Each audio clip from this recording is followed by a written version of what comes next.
जी class अस्सलाम वालेकुम। आज कोई भी नहीं आया ऑन कैंपस, बारिश की वजह से नहीं आया।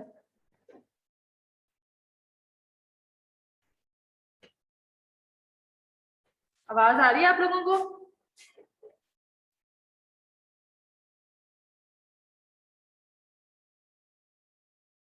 जी मैम आ रही है। वालेकुम सलाम। ठीक है, अच्छा स्टार्ट करें लेक्चर, क्योंकि काफी टाइम हो गया। अभी मैं समझ रही थी आएंगे स्टूडेंट्स, आज कोई स्टूडेंट नहीं आया, ऑनलाइन ही आज पे स्टार्ट करते हैं। अच्छा, आज का हमारा टॉपिक है कार्पल टनल सिंड्रोम। जिस तरह मैंने आपको रिस्ट या फिर उससे पहले हम लोग अपर लिम्ब की पैथोलॉजीज में पढ़ रहे थे कि एक सिंड्रोम है जो कि बड़ा इंपॉर्टेंट है अपर एक्सट्रीमिटी में, that was the carpal tunnel syndrome. और थोड़ा सा मैंने आपको बताया था कि ये किस वजह से होता है। आज इसको थोड़ा सा डिटेल्ड पढ़ेंगे, इसके क्या सिम्टम्स हैं, पेशेंट किन कंप्लेन के पास आपके पास प्रेजेंट करेगा, और अगर आप उसका अल्ट्रासाउंड करते हो तो उसमें आपको क्या चीजें नजर आती हैं। ठीक है, तो कार्पल टनल सिंड्रोम बेसिकली जो है हमारे पास जो रिस्ट के अंदर मीडियन नर्व है उसके कंप्रेशन की वजह से ये सिंड्रोम होता है। ठीक है, तो बस ये पहले तो याद रखो ना कि ये कार्पल टनल सिंड्रोम किस नर्व का कंप्रेशन है। इट्स मीडियन नर्व कंप्रेशन, जो हमारे रिस्ट के अंदर आपके पास टनल बन रहा है जिसको कार्पल टनल हम लोगों ने रिस्ट में पढ़ा था, उसके अंदर मीडियन नर्व की कंप्रेशन। अब उस कंप्रेशन हमारे पास कंप्रेशन है, उसके डिफरेंट कॉजेज हो सकते हैं। ठीक है, अब या तो वो कोई ट्रॉमा की वजह से वहां पे कंप्रेशन आया है, हमारे पास वहां पे सराउंडिंग में बोन्स पड़ी हुई हैं, फ्लेक्सर्स बस टेंडन्स गुजर रहे हैं वहां से, उनका कंप्रेशन आ सकता है। ठीक है, प्रेगनेंसी के अंदर बहुत ज्यादा ये चीज कॉमन होती है। क्या होता है कि जो हमारे ज्वाइंट्स होते हैं ना, उनके अंदर फ्लूइड की अकोमुलेशन ज्यादा हो जाती है, जिसकी वजह साइनोवियल फ्लूइड जहां जहां ज्वाइंट्स होंगे, तो क्या होगा कि जिस तरह रिस्ट ज्वाइंट है वहां पे भी फ्लूइड जो है वो बढ़ जाता है, और उसकी वजह से भी वो मीडियन नर्व के ऊपर कंप्रेशन कॉज कर सकता है। ठीक है, इसी तरह ओबेसिटी जो है उसके अंदर भी चांसेस है कि वो मीडियन नर्व कंप्रेस हो जाए। These are some causes.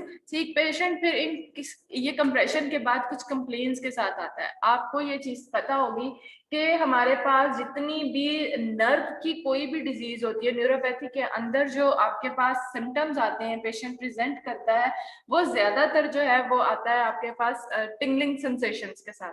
ठीक है, मोस्टली आप लोगों ने देखा होगा, कभी आप लोग ज्यादा एक साइड पे रात को सोए हो तो सुबह आप उठते हो तो आपको जो अपनी एक बाजू है वो थोड़ी सोई सोई सी फील होती है। ठीक है, नमनेस फील होती है उसके अंदर, ऐसा लगता है जैसे उसमें जान ही नहीं है, ऐसे टिंगलिंग इफेक्ट्स आ रहे होते हैं। ठीक है, वो क्यों होता है? वो इसलिए होता है कि समटाइम हमें नहीं सोते पता चलता, हम लोग एक साइड पे ज्यादा सो जाते हैं, तो हमारे जो ब्रेकियल नर्व्स हैं मे बी वो कंप्रेस हो गई हैं। ठीक है, आपकी पोजीशन इस तरह की थी, आपका पोस्चर इस तरह का, जिसकी वजह से कंप्रेस हो गई है नर्व। जब भी कंप्रेस होगी नर्व, उस तरह की आपके पास सेंसेशंस आएंगे, उस तरह की पेन होगी। ठीक है, तो ये आ गया आपके पास सिम्टम्स के नर्व की वजह से किस तरह के आपके पास सिम्टम्स आते हैं। फिर हमारे पास इन्वेस्टिगेशन में आ जाओ तो हमारे पास इन्वेस्टिगेशंस में क्या हो सकती हैं। सबसे पहले इन्वेस्टिगेशन में हम लोग करते हैं अल्ट्रासाउंड। ठीक है, फिर हमारे पास और भी मोडालिटी है फॉर डिटेल्ड इमेजिंग, वो हम आज पढ़ते हैं कि कौन सी जो मोडालिटी है वो हमारे पास बेहतर इन्वेस्टिगेट कर सकती है for the carpal tunnel syndrome. ठीक है, इन्वेस्टिगेशन हो गई, हमने डायग्नोज कर लिया कि इसको कार्पल टनल सिंड्रोम है। देन उसको हम हम नहीं ट्रीटमेंट करते, लेकिन ये ज्यादातर फिजियोथेरेपी वालों का काम है। हम ट्रीटमेंट को भी आज थोड़ा सा हम लोग देख लेते हैं कि किस तरह के ट्रीटमेंट्स होते हैं। दो तरह के, कंजर्वेटिव और सर्जिकल या ट्रीटमेंट किया जाता है। ठीक है, सर्जिकल के अंदर ऑब्वियसली जो कॉज कर रहा है कंप्रेशन उसको सर्जिकली ट्रीट किया जाता है। अदरवाइज जो है कंजर्वेटिव्स के अंदर जो है कुछ पेन रिलीफ मेडिसिन दी जाती हैं, या फिर हमारे पास कुछ वो ऐसे होते हैं वो जो फिजियोथेरेपी वालों के पास, उनको ज्यादा बेहतर पता होता है इन चीजों का कि वो किस तरह नर्व्स की जो है ना उनको ट्रीटमेंट कर सकते हैं विदाउट सर्जरी। ठीक है, तो आज का लेक्चर सारा यही है जो मैंने अभी आपको एक्सप्लेन कर दिया। वह इसको वन बाय वन अब स्टार्ट करते हैं। कॉज मैंने आपको जिस तरह बताई है, it occurs most often in patient 30 to 60 years old, 2 to 3 times more common in women than in men, and may affect 1% to 10% of the population. Above 30 की एज में ये ज्यादा कॉमन हो जाता है और वुमेन में ये चीज ज्यादा है। ठीक है, इंट्रोडक्शन क्या होगा इसका? Is the most common upper extremity compression neuropathy results from the median nerve compression with in the carpal tunnel. ये अब हमें पता चल गया, carpel tunnel syndrome is the compression of the median nerve. Carpal tunnel हमने देखा था जब हमने रिस्ट पढ़ा था कि उसके अंदर कौन से जो है ना कंटेंट्स थे जो गुजर रहे थे। वहां पे हमारे पास फ्लेक्सर्स ज्यादातर टेंडन थे, कार्पल टनल उसके साथ मीडियन नर्व गुजर रही थी, ठीक है। तो उसके कंप्रेशन की वजह से हमारे पास कार्पल टनल सिंड्रोम डेवलप होता है। So this is the median nerve जो कि देख रहे हो रिस्ट के बिल्कुल सेंटर से गुजर के आगे आपकी फिंगर्स को जो है वो सप्लाई दे रही है, ठीक है। उसकी सेंसेशंस जब भी खत्म होंगी तो ये फिंगर्स के अंदर इस तरह हमारे पास मीडियन नर्व इन एरिया में जाके आपको प्रॉब्लम कर सकती है। तो median nerve is compress at the wrist resulting in a numbness और द पेन।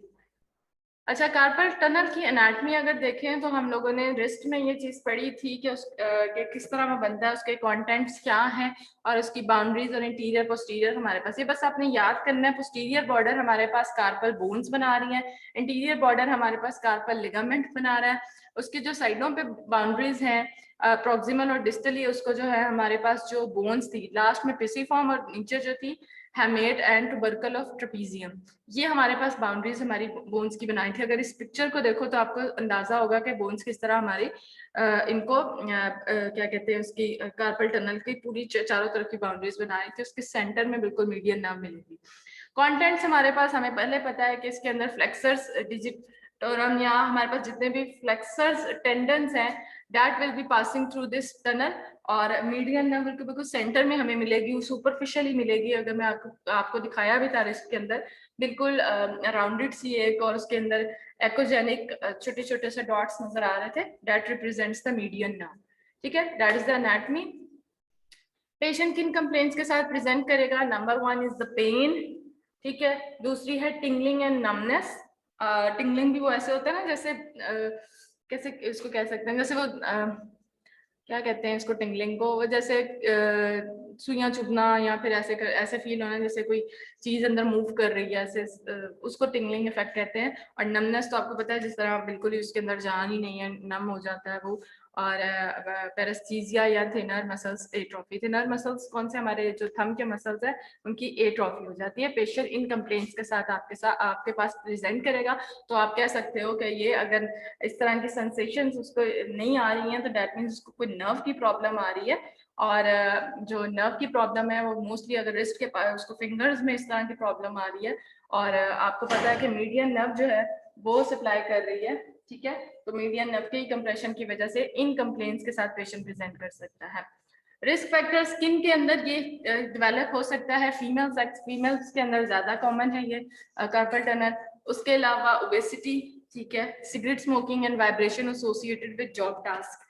वो वाले खास तौर पे मैंने देखे हैं जो टाइपिस्ट होते हैं ना, जिन्होंने ज्यादातर टाइपिंग वाला काम करना होता है और उनकी रिस्ट इस तरह रहती है, आपने खुद अपनी देखो टेबल पे यूं रिस्ट रख के, तो आपकी रिस्ट जो है वो फ्लेक्सर साइड से जो है ना कंप्रेस हो रही है, ठीक है। जिनका काम बहुत ज्यादा कंप्यूटर पर बैठ के टाइपिंग वाला काम है या इस तरह की जॉब है जिसकी वजह से उनके रिस्ट इस तरह कंप्रेस हो रही है, उनमें ये चीज बहुत कॉमन है, ठीक है। बाकी तो है ही है, लेकिन जो जॉब एसोसिएटेड रिस्क फैक्टर्स हैं वो ये कि वो जो भी टाइपिस्ट है या कंप्यूटर वर्कर है, ठीक है, उनके अंदर चांसेस हैं कि ये वाला सिंड्रोम डेवलप हो जाए, ठीक है। तो क्यों? क्योंकि उन्होंने आपके जो फ्लेक्सर साइड है और कार्पल टनल है उसके ऊपर कंप्रेशन आता ही आता है। जब आपने यूं अपने रिस्ट रख के टाइपिंग करनी है और काफी टाइम तक उनकी जॉब ही इस तरह की है तो वो आता है उसके ऊपर कंप्रेशन मीडियन नर्व के ऊपर, और पेशेंट कंप्लेंट्स के साथ आ सकता है, ठीक है। इसके अलावा और क्या हमारे पास आ सकती हैं? ओबेसिटी हो गया है, ठीक है। डायबिटीज जिनको प्रॉब्लम है उनके अंदर भी ये कॉमनली हो सकता है। थायराइड डिसफंक्शन में अमेलॉइडोसिस, ये क्या होता है, हमारे पास एक एबनॉर्मल प्रोटीन है जिसका बिल्डअप हो जाता है बॉडी के अंदर एबनॉर्मली, डिफरेंट वो हमारे ऑर्गन्स हैं उनको डिफरेंट ऑर्गन्स को प्रॉब्लम कर सकता है, ठीक है। रोमेटाइड आर्थराइटिस के अंदर हैबिचुअल स्लीपिंग पोस्चर या इडियोपैथिक, उसका कोई कॉज हमें समटाइम्स नहीं मिलता कि इसके अंदर कोई कंप्रेशन है, पेशेंट कोई ऐसी हमने हिस्ट्री ली है, उसकी कोई ऐसी जॉब नहीं है, कहता है बस ठीक है पता नहीं है कॉज, लेकिन फिर भी उसका कंप्रेशन हो सकता है। तो ये स्लीपिंग पोस्चर का तो मैंने आपको बताया, समटाइम्स हमें नहीं पता चलता, ठीक है। खास तौर पे आप लोग टीवी देख रहे होते हैं और नेक के अंदर आपको नहीं पता सोफे पे लेट गए, ठीक है, पोस्चर, उसकी वजह से आपकी नर्व्स के बहुत ज्यादा प्रॉब्लम आ सकती है। रात को आपने पोस्चर नहीं प्रॉपर रखा, ठीक है, तकिया ऊंचा नीचा, ये उसकी वजह से नर्व के अंदर कंप्रेशन आ जाती है और उसकी वजह से इसी तरह की प्रॉब्लम्स आती है। ठीक है, अच्छा, पैथोफिजियोलॉजी क्या है? प्रेशर्स और of more than 20 to 30 m impedes epineural blood flow and nerve function is impaired। ठीक है, जितना उसका प्रेशर या फिर हमारी जो वो है नर्व है उसका क्रॉस सेक्शनल एरिया अगली स्लाइड पे मैं बताती हूँ कितना नॉर्मल होता है, अगर उससे एक्सीड कर जाता है और उसका प्रेशर बढ़ जाता है that will cause the compression over the median nerve। अब reduction in the cross sectional area of the city, ठीक है, इसमें है मेल अलाइनमेंट या कुली स्ट्रक्चर, इडीमा, इंफेक्शन, ट्रॉमा या ट्यूमर्स, ये सारे जो है कॉजेज हो सकते हैं। इडीमा है, आपके पास फ्लूइड अकोमुलेट हो गया उस जगह पे, इन्फेक्शन या ट्रॉमा या ट्यूमर्स, ये सारी चीजें क्या कॉज करेंगी आपके पास उस जगह का कंप्रेशन कॉज करेंगी। ठीक है, ट्यूमर है ऑब्वियसली उसने सराउंडिंग स्ट्रक्चर्स पे कंप्रेशन, ट्रॉमा है गिरा है कहीं पे या कोई चोट आई है तो उसने उस जगह पे कंप्रेशन कॉज किया है, इन्फेक्शन या एडिमा उसकी वजह से फ्लूइड ज्यादा हो गया है और फ्लूइड ने क्या करना है आपके सराउंडिंग स्ट्रक्चर को कंप्रेस कर देना है। Factors that involve in the pathogenesis क्या हो सकते हैं? Decrease in the size of the carpal tunnel, जब पूरा का पूरा कार्पल टनल का साइज ही डिक्रीज हो जाता है ऑब्वियसली वो मीडियन पे कंप्रेशन करेगा। Increase in the contents of the canal, जो चीजें उस कार्पल टनल से गुजर रही हैं, increases in the contents means उनके इन्फ्लेमेशन की वजह से उनका साइज इंक्रीज हो गया जिसने कंप्रेशन कॉज किया। इन्फ्लेमेटरी कंडीशंस हैं, alterations of the fluid balance या external forces, these are all the causes that will cause median nerve compression।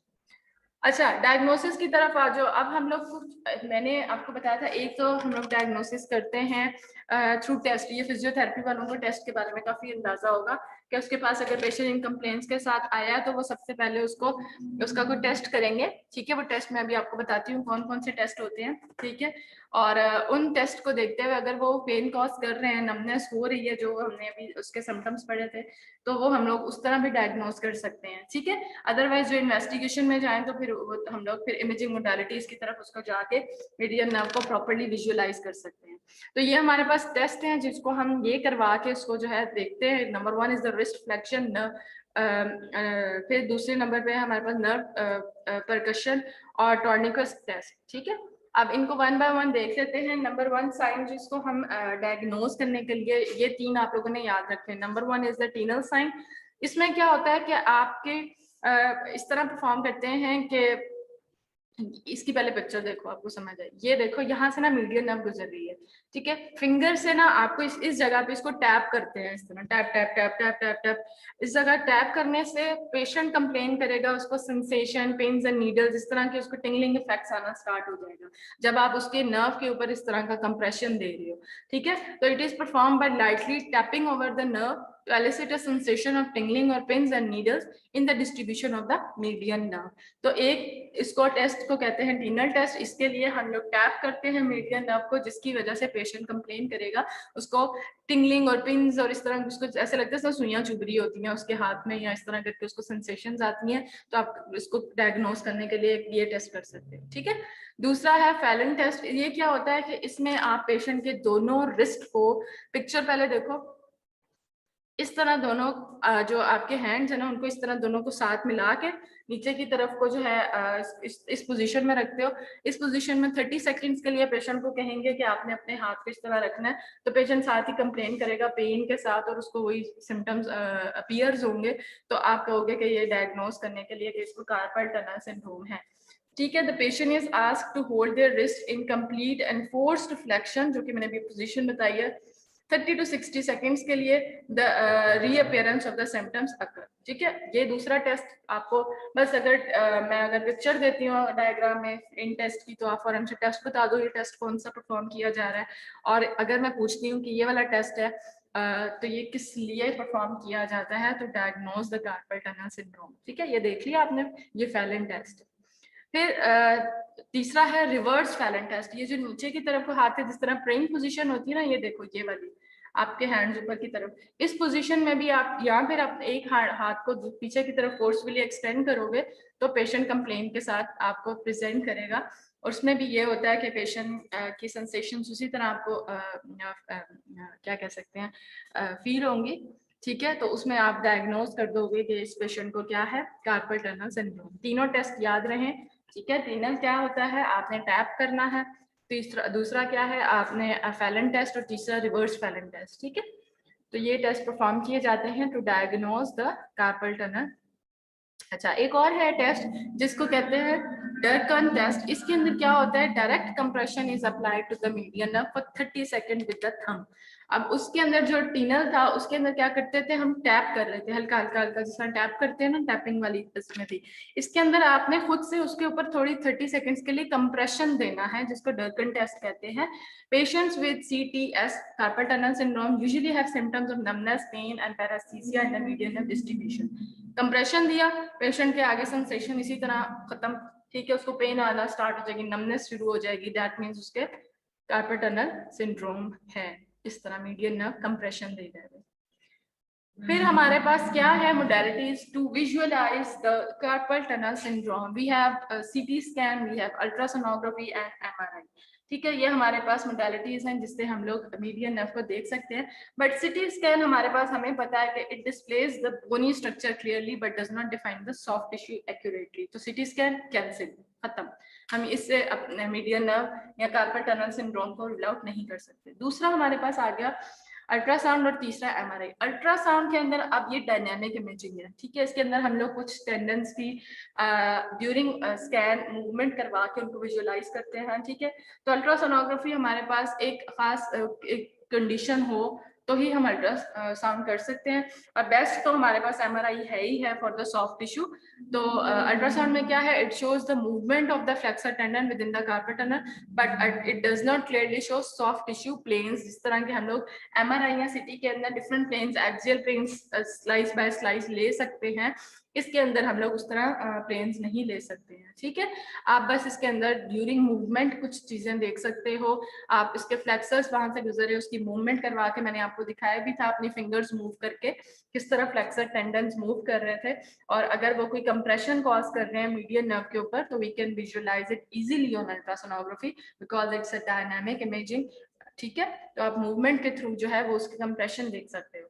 And last is the MRI, जो हमारे पास बेस्ट मोडालिटी है to see the soft tissue contrast which gives detailed images of the bones and soft tissue, not just bones, आपको soft tissues और bones, हर चीज, nerve की even बहुत क्लियरली इमेजेस नजर आते हैं। नर्व्स हमारे इसमें बड़े क्लियर नजर आते हैं। जी, क्लास नहीं हो रही है बेटा, क्लास भी खत्म होने वाली है अब तो। आ जाओ, बैठ जाओ, लेट हो गए, मुझे था कोई भी नहीं आ जाएगा इसलिए मैं ऑनलाइन पढ़ा रही हूँ, ठीक है।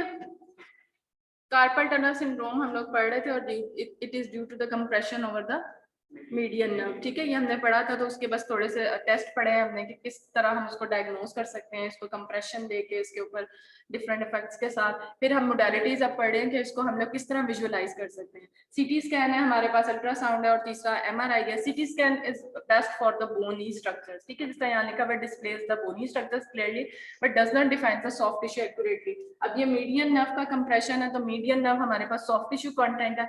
अल्ट्रासाउंड में भी हम लोग क्या करते हैं, इट्स अ डायनामिक इमेजिंग, और उसमें हम मूवमेंट करवा के जो है उसको देख सकते हैं, जो कि कंप्रेशन उसके ऊपर कॉज कर सकती है मीडियन नर्व के ऊपर। तो हमें पता है कि कार्पल टनल के कंटेंट्स में फ्लेक्सर टेंडेंस हैं, वो जो गुजर रहे हैं वहां पे, तो हम फ्लेक्सर टेंडेंस को, जो कि मैंने अभी अल्ट्रासाउंड में भी एक दफा दिखाया था, अपनी फिंगर्स को मूव कर रही थी और मेरे टेंडेंस मूव कर रहे थे, ठीक है। तो अल्ट्रासाउंड में हम लोग इस तरह मूव करवाते हुए कंप्रेशन देख सकते हैं कि is it causing compression due to the movement, ठीक है। तो वो हम अल्ट्रासोनोग्राफी में देखेंगे, ठीक है। बेस्ट हमारे पास इमेजिंग मोडालिटी एमआरआई है, जो कि नॉट जस्ट बोनी स्ट्रक्चर्स, हमारे पास सॉफ्ट टिश्यूज, इवन नर्व्स, सब कुछ है वो क्लियरली डिटेल्ड इमेज एमआरआई पे नजर आती है। अब एमआरआई हमारे पास कोई कम डायग्नोज करना हो, कंफर्म कुछ, तब हम एमआरआई के लिए रेफर करेंगे। अदरवाइज अगर कोई पेशेंट को पेन और इसके लिए आया, तो पहले अल्ट्रासाउंड पे हमें शक हो रहा है कि इट्स कार्पल टनल सिंड्रोम, या फिर हमारे पास ये नर्व का कुछ इस तरह का है, कोई ट्यूमर वगैरह भी हो सकता है जिसने कंप्रेसिस को किया है, तो उसकी डिटेल्ड हम लोग स्टडी के लिए फिर एमआरआई करवाते हैं। अदरवाइज हम रूटीनली एमआरआई नहीं करवाते हर एक की, ठीक है। जहाँ पे हमें पता हो कि नर्व कंप्रेस हो रही है, जिस तरह शैटिका या लो बैक पेन के पेशेंट्स आते हैं, ठीक है, उनमें तो कंफर्म हम एमआरआई ही करते हैं डिटेल्ड इमेजिंग के लिए, क्योंकि उसमें तो अल्ट्रासाउंड भी नजर नहीं आती। फिर हमारे पास what will be the radiographic features ठीक है। Ultrasound and MRI are two imaging modalities which best lend themselves to investigate entrapment syndrome. We all know दोनों हमारे पास ऐसी इमेजिंग मोडालिटीज हैं जिसके ऊपर हम सॉफ्ट टिश्यूज को इजीली डायग्नोज कर सकते हैं। ठीक है। अल्ट्रासाउंड में क्या होता है, imaging median nerve syndrome, ultrasound is useful in examining carpal tunnel syndrome, potentially revealing in fully developed cases अट्राइट। इसमें क्या चीजें हमें नजर आ सकती हैं अल्ट्रासाउंड पे अगर हम लोग देख रहे हैं तो कार्पल टनल सिंड्रोम है। कार्पल टनल सिंड्रोम हमें क्या क्या क्या क्या उसमें चीज नजर आएगी तो हम कहेंगे कि carpal tunnel. Number 1 median nerve हमने देखी थी, छोटी सी राउंड सी थी पड़ी हुई, उसके अंदर व्हाइट डॉट्स नजर आ रहे थे आपके रिस्ट में। ठीक है। अगर वो ओवल सी है और हमें फील हो रहा है उसके ऊपर कंप्रेशन आया हुआ है, ठीक है, वो जिस तरह पिचकी हुई नजर फील होएगी, इस तरह थोड़ी सी इलोंगेटेड सी लंबी सी ट्रांसवर्सली अगर नजर आती है, दैट मींस उस पर कंप्रेशन आ रहा है। हमने उसका क्रॉस सेक्शनल एरिया मेजर करना है। जिस तरह कैलिपर को मैं प्रेस करती थी तो सिंपल हम डिस्टेंस लेते थे ना, उसके सामने यहाँ पे एरिया का भी बटन आ रहा था। एरिया को प्रेस करेंगे, उसकी एरिया को यूं करके राउंडली हम लोग जो है उसको मेजर करेंगे तो हमारे पास एरिया कितना आना चाहिए। नॉर्मल जो लास्ट लाइन देखो, नॉर्मल 9 से 11 तक नॉर्मल एरिया होता है। If it is exceeding this normal value तो वो हमारे पास क्या होगा, उसका कार्पल टनल सिंड्रोम है। ठीक है। नंबर 1 तो हमने उसकी शेप देख के बता दिया कि वो distal flattening of the nerve है, enlargement of the nerve proximal to the flexor retinaculum है, और उसका cross sectional area will be more than 9 to 11। ठीक है।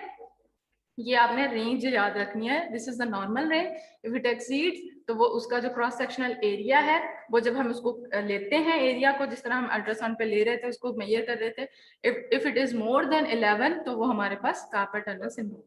ये देखो तो ये हमारे पास रिस्ट के अंदर इसी तरह रिस्ट आपको नजर आता था ना एक्सियल के अंदर, ये मेरे गोल गोल से जो इस तरह की व्हाइट कलर की नजर आ रही थी, these were the carpal bones.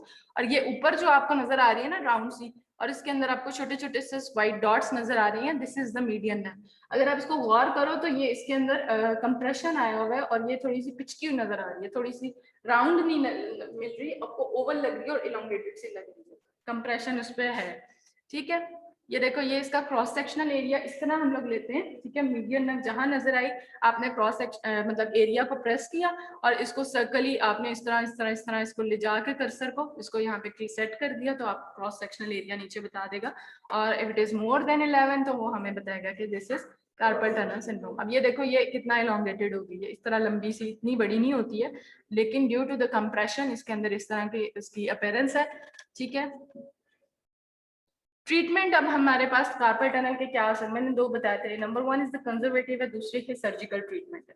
Conservative के अंदर क्या हो सकता है, या तो हम उसको पेशेंट को कहते हैं कि आपने नाइट स्प्लिंट्स होते हैं ना, वो जो क्या हाथ पे भी बांधते होते हैं, बॉयज को पता होता है, वो जो बाइक चलाते भी पहनते ग्लव्स, क्या कहते हैं उसको, स्प्लिंट्स होते हैं, कंप्रेशन डिवाइस उनको कह सकते हैं, या कंप्रेशन कॉज करने वो डिफरेंट, वो ऐसे रिस्ट बैंड कहते हैं उसको मैम।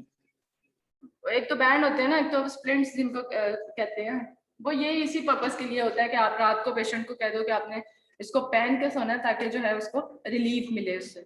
ठीक है। जिस तरह नी के कुछ हमारे पास वो होते हैं बैंड्स वगैरह, और हम रिस्ट के ऊपर भी, एल्बो के ऊपर भी पहनवाते हैं पेशेंट को, तो उससे काफी हद तक जो है पेशेंट को रिलीफ मिलता है जो उसको प्रॉब्लम आ रही है। दूसरी उसके पास इंजेक्शन हैं, कॉर्टिसोन इंजेक्शन, ये क्या करते हैं, पेन और इन्फ्लेमेशन को जो है वो रिड्यूस कर सकते हैं, ये इंजेक्शन के थ्रू हम उसको थोड़ा सा रिलीफ दे सकते हैं। इसके अलावा क्या है, acute increase in the carpal tunnel pressure. ठीक है। रिलीफ में भी obtain by change in the wrist position without surgical relief of the. अब इस रिस्ट को हम डिफरेंट पोजीशंस इसकी करवाते हैं, उसकी फिजियोथेरेपी जो है ना उनको बेहतर पता है कि किस तरह उसकी मूवमेंट करवा के और उसका ट्रीटमेंट किया जाता है विदाउट सर्जरी। ठीक है। उसके अलावा when symptoms of the median nerve compression develops during the treatment of an acute Colles fracture, the अब फ्रैक्चर है, ड्यू टू द फ्रैक्चर जो है वो ड्यू टू द फ्रैक्चर जो है वो उसके ऊपर कंप्रेशन आया था। ठीक है। जब उसका ट्रीटमेंट हम लोग कर रहे हैं उस फ्रैक्चर का, क्या होता है, the constricting bandages and cast should be loosed and then a wrist should be extended to the neutral position। अब फ्रैक्चर्स को कैसे ट्रीट करते हैं, डिफरेंट फ्रैक्चर्स को हम लोग जो है वो क्या कहते हैं, सर्जिकली उसमें कुछ रॉड्स वगैरह डालते हैं, कुछ उसको फ्रैक्चर को डिफरेंट तरह से कुछ बैंड जो है वो उसको बाहर बांधते हैं उसको लूज करके, फिर हम लोग ताकि उसका कंप्रेशन जो है हमारे रिस्ट के ऊपर ना आए। ठीक है। तो आया फ्रैक्चर था, लेकिन फ्रैक्चर की ट्रीटमेंट की वजह से जो है ट्रीट उसको कर रहे हैं, उसकी वजह से नर्व पे कंप्रेशन आ गया किसी भी वजह से, तो ठीक है, ड्यूरिंग ट्रीटमेंट भी जो है वो आप कंप्रेशन डेवलप कर सकते हैं उसको। अच्छा, इसके अलावा patient with the intermediate and advance chronic syndrome probably are better treated with early carpal tunnel release. जितना जल्दी डायग्नोज हो सकेगा उतना जल्दी आप उसको प्रॉपर ट्रीट कर सकते हो। Surgically treatment, we all know surgically treatment, last हमारे पास ट्रीटमेंट का एक वो होता है जब सारे ट्रीटमेंट्स खत्म, जहाँ पे कोई इलाज नहीं हो सकता, कंजर्वेटिव हम लोग मेडिसिन से कोई उसको प्रॉब्लम असर नहीं हुआ, उसको उसको दूसरे फिजियोथेरेपी से कुछ नहीं हुआ, तो लास्ट हमारे पास ऑप्शन सर्जिकली बचती है। तो फिर उसको हम लोग पहले देखते हैं कि हम लोग किस हद तक उसका सर्जिकल ट्रीटमेंट कर सकते हैं, कंप्रेशन क्या कॉज किया है पहले उसको, मे बी कोई फ्लूइड जो था वो बहुत ज्यादा उसको सराउंडिंग में साइनोवियल फ्लूइड जिसका कंप्रेशन आ गया, हम फ्लूइड जो है वो सर्जिकली रिमूव कर सकते हैं, एस्पिरेट कर सकते हैं, ठीक है। इसके अलावा और क्या कॉज हो सकती है, जिसने कोई फ्रैक्चर था उसको हम ट्रीट कर सकते हैं, बोन्स में कंप्रेशन, जो हमारे कॉजेज हैं पहले हम कॉज देखेंगे, उसके बाद हम सर्जिकल ट्रीटमेंट की तरफ इस पेशेंट को, वो सर्जरी वाले जो है ऑर्थोपेडिक वाले, वो इसको बेहतर जो है वो सर्जिकली ट्रीट कर सकते हैं, ठीक है। तो आज का लेक्चर छोटा सा कंप्लीट हो गया। हमारे पास कार्पल टनल सिंड्रोम जो क्या है मीडियन नर्व कंप्रेशन की वजह से कॉजेज, उसके पेन, उस मतलब सिम्टम्स के, स्किन सिम्टम्स के साथ पेशेंट प्रेजेंट करेगा, पेन, टिंगलिंग इफेक्ट, नमनेस, ये सारी चीजें जो है वो हमें पता है न्यूरोपैथिकल सिम्टम्स है, किसी नर्व के ऊपर कंप्रेशन आया है जिसकी वजह से वो ये हुआ है। उसके बाद हम लोग उसको डायग्नोज करते हैं, थोड़ा सा उसके टेस्ट कुछ परफॉर्म करते हैं, उसकी नर्व के ऊपर टिंगलिंग इफेक्ट जिसको टीनल टेस्ट कहते हैं, आप थोड़ा लेट आए थे, ठीक है, आप इसको रिवाइज कर रही हूँ इसलिए, ठीक है। उसको क्या करते हैं हम लोग, नर्व के ऊपर इस तरह से टैप करते हैं तो उसको ये वाली पेन्स आना स्टार्ट हो जाती है। दूसरे नंबर पे हम उसको ये वाली पोजीशन कहते हैं जिसको फैलन टेस्ट कहते हैं। पेशेंट कंप्लेन 30 सेकंड्स के लिए इसको कहेंगे, इस तरह रखो, वो साथ ही कहेगा कि मुझे पेन्स आना स्टार्ट हो गई है, नमनेस मेरे हाथ में फील हो रही है, दैट मीन्स उसको कार्पल टनल, ठीक है, या ये वाला टेस्ट, या ये उल्टा, या ये रिवर्स फैलन टेस्ट, इस तरह हम लोग उसको 30 से 60 सेकंड्स के लिए पोजीशन करते हैं। ये हमारे पास टेस्ट है, ठीक है, अपने पास टेस्ट के नाम याद रखने हैं, उसकी पिक्चर को देख लेना है, ठीक है। उसके अलावा फिर हमारे पास किन के अंदर ज्यादा ये कार्पल टनल हो सकता है, फीमेल में ज्यादा इसका रेशियो है, मेल में कम है। इसके अलावा वो जो कि हमारे पास टाइपिस्ट वाले लोग होते हैं जिनकी जॉब टाइपिंग वाली है, अब रिस्ट काफी टाइम से इस तरह नीचे है, उसके ऊपर कंप्रेशन आ रहा है, फ्लेक्सर साइड है, ठीक है, उनके अंदर कंप्लेन बहुत ज्यादा कॉमन है कि इसको कार्पल टनल सिंड्रोम हो सकता है, ठीक है। फिर उसके बाद हमारे पास ट्रीटमेंट्स थे, हम कौन कौन सी इन्वेस्टिगेशंस करवा सकते हैं। इमेजिंग इन्वेस्टिगेशंस में हमारे पास MRI CT नॉट रिकमेंडेड है, बट हम लोग देख तो सकते हैं, लेकिन हमारे पास क्रॉस में आ गया, और MRI और अल्ट्रासोनोग्राफी जो है वो प्रॉपर हमारे इन्वेस्टिगेशन मोडालिटी है to visualise that carpal tunnel syndrome. Ultrasound पे हमें कैसे क्रॉस सेक्शनल एरिया लेना है, हमारे पास नॉर्मल 9 to 11 उसका होता है, फिर एक्सीड्स तो हमें पता है उसका एरिया एक्सटेंड हो गया है, तो उसके ऊपर कंप्रेशन भी आ रहा है, उसने इलोंगेटेड एरिया बना दिया, लंबा सा पिचका हुआ हमें इस तरह फील होगा उसके नर्व के अंदर, ठीक है। फिर उसके बाद ट्रीटमेंट्स है हमारे पास, वो हम लोग कुछ उसको मेडिसिन से भी ट्रीट कर सकते हैं, उसकी पेन या रिलीफ उसको दे सकते हैं, और दूसरा लास्ट ऑप्शन हमारे पास सर्जिकल है, सर्जिकली हम उसको ट्रीट कर सकते हैं। आज का छोटा सा टॉपिक खत्म, ठीक है। अच्छा, आप लोगों को सिलेबस पता चल गया होगा, मैंने अनाउंसमेंट में डाल दिया था रात को कि आपका नी तक तो पहले था, एक ही बस टॉपिक डाला है, दैट इज रिस्ट, ठीक है, बाकी तो आप लोग शुरू वाले टॉपिक्स तो कर ही चुके हुए हो, नी वाला तो मेनली आप लोगों ने रिस्ट ही करना, ठीक है, तो ज्यादा नहीं दिया मैंने, तो ठीक है, क्योंकि मुझे पता चला था कि आप लोगों के साथ ही अगला पेपर है, टाइम कम है, इसलिए मैंने ज्यादा सिलेबस में एक ही टॉपिक रखा है रिस्ट का अभी। उसके अलावा कुछ काफी बच्चों ने मुझे ईमेल्स आई हुई हैं कि जो टाइम टेबल चेंज करते हैं, आपकी डेट शीट चेंज तो नहीं हो सकती है, तो आपको पता ही है कि एग्जामिनेशन वाले हमारे पास, और अभी तो मेरे पास क्लैशेस वाले बच्चे आ रहे हैं कि एट अ टाइम आपके 2 पेपर हैं, उनका नहीं, मैम अगर आप गए अफनान को तो ये चेंज हो सकते हैं 15 को, फिर किसी का क्लैश नहीं आ रहा है मैम। मेरी बात सुनो, आप जो कुछ बच्चे हैं जिनका उसी टाइम पे 2 पेपर है, एक ही टाइम पे, आप लोगों को तो टाइम नहीं है, मैम 15 को किसी का नहीं है पेपर। अच्छा, कुछ है फार्माकोलॉजी का कह रहे हैं हमारे साथ है क्लास में। मैम आप मैम सर अफनान को बोलें कि पेपर लेट कर दें, क्योंकि हम लोगों का MRI का पेपर भी साथ ही है, मतलब MRI भी 5 को तो मेडिसिन का है, पेपर 6 को आपका है, और 8 को MRI का, तो हमारा तो बिल्कुल टाइम नहीं मैनेज हो रहा। तुम लोगों को तो फिर डे मिल गया, अगले दिन है ना, कुछ बच्चों को तो एट अ टाइम एक ही टाइम पे 2 पेपर है, और उसका कोई हल नहीं निकला, और हमें अफनान ने बोला कि आधा टाइम हमको दो, उन्होंने आगे पीछे पेपर देने, आधा आधा घंटे, 1 घंटे का पेपर, आधे घंटे में वो एक पेपर देगा, आधे घंटे में वो दूसरा पेपर देगा, इस तरह भी पेपर देने को दे रहे हैं, वो उस पर नहीं मान रहे तो तुम लोग को दिन चेंज करेंगे वो लोग? कभी भी नहीं होगा। तो तुम लोगों को तो पूरा दिन मिला हुआ है अगला, ठीक है। तो टॉपिक आप लोगों के पास इसका तो थोड़ा सा रिस्क का ही है, बाकी तो आपको बस रिवाइज करने वाली चीजें हैं जो पहले थी हमको आपको पढ़ लिया। और इमेजेस देख लेना जरा, जो कंफर्म इमेजेस है ना, जो सही से आप देख पा रहे हो कि ये चीज है। नी का देखा था हम लोगों ने कि दोनों बोन सेंटर में मेनिस्कस अगर लेबल करने को दे रही हूँ, ऊपर अगर व्हाइट कलर का बैंड नजर आ रहा है तो वो कोई लिगामेंट ही हो सकता है जो बोन्स को यूनाइट कर रहा है। अगर कोई मसल नजर आ रहा है और आगे कॉन्टिन्यूशन है, व्हाइट बैंड नजर आ रही है, तो वो टेंडन होगा, ठीक है। ये चीजें मैंने आपको लाइव भी दिखाई है। इस तरह की कंफर्म इमेजेस को जरूर देखना, ठीक है। उसके अलावा अगर कोई नर्व दिखा रही हूँ तो नर्व भी कंप्रेस प्रॉपर नजर आ रही है उसको एक्सियल के अंदर व्हाइट डॉट्स के अंदर, जो कि आपको जनरली मैं चीजें बता चुकी हूँ कि जनरली ये चीजें हमने मस्कुलोस्केलेटल में देखनी होती है और वो इस तरह नजर आती है। लिगामेंट कैसे नजर आता है, टेंडन कैसे नजर आता है, मसल कैसे नजर आता है, ठीक है।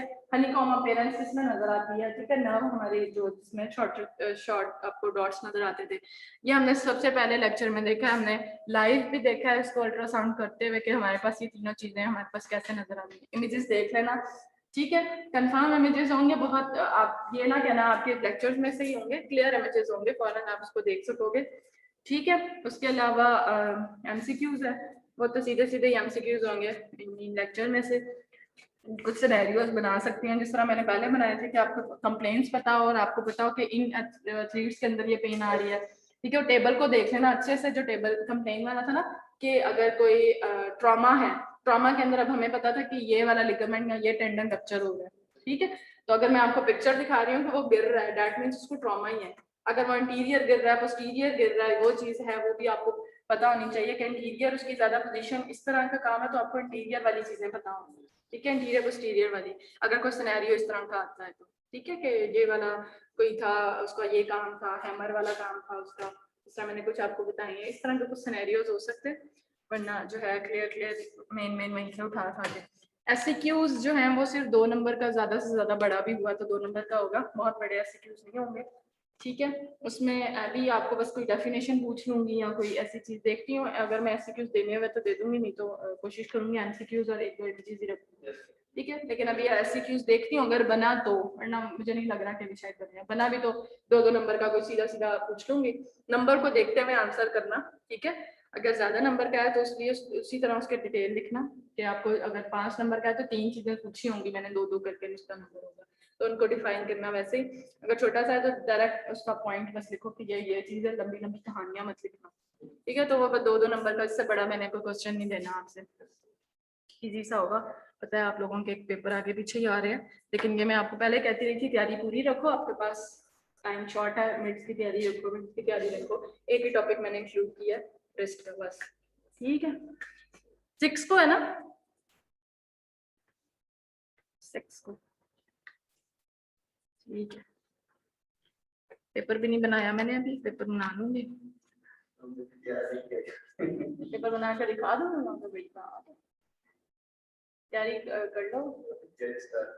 और मुझे पता है हम लोग भी स्टूडेंट लाइफ से गुजरे हुए, एक दिन पहले ही करना होता है हम लोगों ने भी तैयारी। मैम इजी बनाना। हाँ हाँ, टेंशन भी ले रही है, पूछूंगी तुम्हारा नाम क्या है, कौन सा सब्जेक्ट है। मजे की बात मुझे मिस फिरोज बता रही थी, कहती मैंने इतना इजी पेपर दिया है, पता नहीं कौन सा था, उसमें भी बच्चों ने 1-1 2-2 नंबर लिए, तो इससे मुझे पता चल गया बच्चों का लेवल क्या है। कहती जो मर्जी कर लो, इजी दे दो मुश्किल दे दो, बच्चों ने फिर भी उतने ही नंबर लेने। अच्छा अच्छा, मेरा तो सीधा सीधा इजी होता है, अभी भी फिर भी बच्चे कहते हैं मेरा पेपर मुश्किल होता है। मैं इसको रथ सिनेरियो ज्यादा देती हूँ, मैंने सुना। चलो अच्छी बात है, आपकी तैयारी हो जाती है, ठीक है। फिर इंशाल्लाह जो है आप आगे मुलाकात करेंगे, आगे थोड़े से और छोटे छोटे टॉपिक रह गए, जल्दी से एग्जाम से फारिग हो जाओ, फिर हमारे पास टाइम होगा कि हम लोग अपना प्रैक्टिकल्स कर सकें, ठीक है बेटा। आप लोग अब लीव कर दो, मैं भी बंद करने लगी हूँ, टेक केयर, अल्लाह। आपको क्वेश्चन तो नहीं है किसी का, कोई पूछे?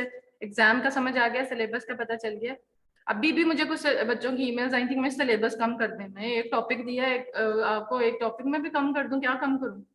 ठीक है, रेस्ट है, नहीं तो आप पढ़ चुके हैं, उसका रिवाइज करना है मैं साथ में, तो इसलिए बस रिस्ट को अच्छे से पढ़ लेना, ठीक है। कंपार्टमेंट्स अच्छे से देखना, उनके रिस्ट के जरूर देखना, बल्कि फर्स्ट कंपार्टमेंट में कौन से अटेंडेंस थे, सेकंड, थर्ड, फोर्थ, 5, 6 किस साइड से स्टार्ट हो रहे हैं, ठीक है। कंपार्टमेंट्स लिस्ट के अच्छे से देखना, इमेजेस अगर कुछ समझ आ रही हैं तो उनको गौर कर लेना, ठीक। चलो ठीक है फिर, टेक केयर, अल्लाह हाफिज। मैम हाँ जी। मैम मेरी ना मेमोग्राफी की असाइनमेंट थी तो वो अपलोड नहीं हो रही थी मैम। मैंने 3 घंटा अपलोड की, वो शायद ज्यादा थी एमबीज और मुझे कंप्रेस करना नहीं आता था तो मैंने आपको मेल कर दी थी। मैंने कहा था जिनकी नहीं हो पा रही है वो मुझे स्क्रीनशॉट सेंड कर दें कि उनके एलएमएस में कोई मसला आ रहा है, तो मैं फिर उसको उस पर एक्सेप्ट कर लूंगी ईमेल के ऊपर, ठीक है। तो मैम वो तो मैंने आपको मेल की हुई है मैम। वो ज्यादा था, शायद कंप्रेस नहीं हो रहा था। 3 चलो मैं घंटे देख मैंने ट्राई की। आपने उसी दिन ईमेल की है कि लेट की है? जी मैम उसी दिन किया, पहले ही किया मैंने। मैम के मेरे बाद साथ भी में ठीक है, अगर उसी दिन पहले करती है तो कोई मसला नहीं। मैम जी मैम मेरा भी यही इशू आ रहा था। अपलोड मैंने चलो आपको सेंड मेल कर दी है ना, दी किसी न किसी थ्रू तो सेंड कर दी है ना, मैं देख लूंगी बस। तुम लोगों को कोई ना कोई ड्रामे ही चाहिए होते हैं किसी का ये इशू, नेट वाले इशू कब खत्म हो, ऑनलाइन क्लासेस खत्म हो, जान छूटे कसम से। इतने इश्यूज आते हैं नेट की वजह से। मेरा ख्याल है मिड के बाद तो ऑब्वियसली फिर सारा कुछ ऑन कैंपस ही होगा, फिर तो ऑनलाइन ऑनलाइन सारा खत्म हो जाना है आपके ये सब कुछ जो के चल रहा है सब खत्म, फिर सब ऑन कैंपस। जान छूटेगी कसम से, बहुत टेंशन है ऑनलाइन की। आप लोगों को शायद इजी लग रहा हो या कुछ इस तरह, हम लोगों के लिए ये टेंशन है। एक 300 बच्चा है मेरे पास, ठीक है। अब उनकी असाइनमेंट आपके पास ईमेल एक एक को देखना, और उसके बाद मैं तो एक एक चीज पढ़ती होती हूँ, ठीक है। बाकी तो ठीक है वो देख लेते होते, मैं तो निकालती होती हूँ। मुझे तो कोई बच्चा मिले कॉपी पेस्ट वाला मार्क्स कम करने के लिए, ठीक है, मुझे तो मजा आता है। मिल गई है बस, ठीक है। जिनकी हो गई है असाइनमेंट जिस भी तरह, मैं देख लूंगी उनको असाइनमेंट को। उसके अलावा मैंने आपको बताया था जिनके मेरे पास क्विज रह गए हैं, अब मिड्स के बाद मैंने सबकी मार्क्स अपलोड करना शुरू करनी है जो अब तक की असेसमेंट्स हो चुकी हुई हैं। क्विज किसी वजह से किसी वाकई जिनका कोई प्रॉब्लम था जिसकी वजह से वो क्विज नहीं दे सके थे, वो मुझे एप्लीकेशन सबमिट करवाएं। उस दिन जिस दिन आपका मैंने असेसमेंट लेना है, वो जो क्लास पार्टिसिपेशन वाले मार्क्स, और मैं ऊपर आपके जो अल्ट्रासाउंड रूम है ना उधर ही लूंगी, ठीक है। साथ में नोबोलॉजीज की कुछ चीजें एक दो पूछ लूंगी और एक दो क्वेश्चंस करके आपको क्लास पार्टिसिपेशन के मार्क्स देने हैं, तो वो 5%। और जिनकी कोई प्रॉब्लम की वजह से क्विज नहीं दे सके, वो मुझे उस दिन एप्लीकेशन अप्रूव्ड की हुई सर से कि मेरा ये मसला था, और सर ने अप्रूव कर दिया, तो मैं उसके फिर 10%, वो जो 5% क्विज के थे वो फिर 10% का उनसे वाइवा टाइप ले लूँ, और वो 5% के वो फिर वहां पे एडजस्ट कर लूँ। सिर्फ उस वक्त तक का टाइम है, आप लोग अपनी प्रूफ करा लो जिनके रह गया था क्विज, ठीक है। अदरवाइज जो है जिनका रह गया 5% था, ठीक है। मैम ये कब है असेसमेंट? ये आपके मिड्स के बाद होगी, ठीक है मैम, मेरा रह गया था क्विज। ठीक है। तो वो आप फिर एप्लीकेशन सर से साइन करवा लेना कि कोई भी जो भी रीजन है आपकी, अगर सर उसको अप्रूव करते हैं तो वो मुझे एप्लीकेशन दे देना, मैं आपके असेसमेंट के साथ उसको एडजस्ट कर दूंगी, ठीक है। अच्छा चलो, ओके, अल्लाह हाफिज।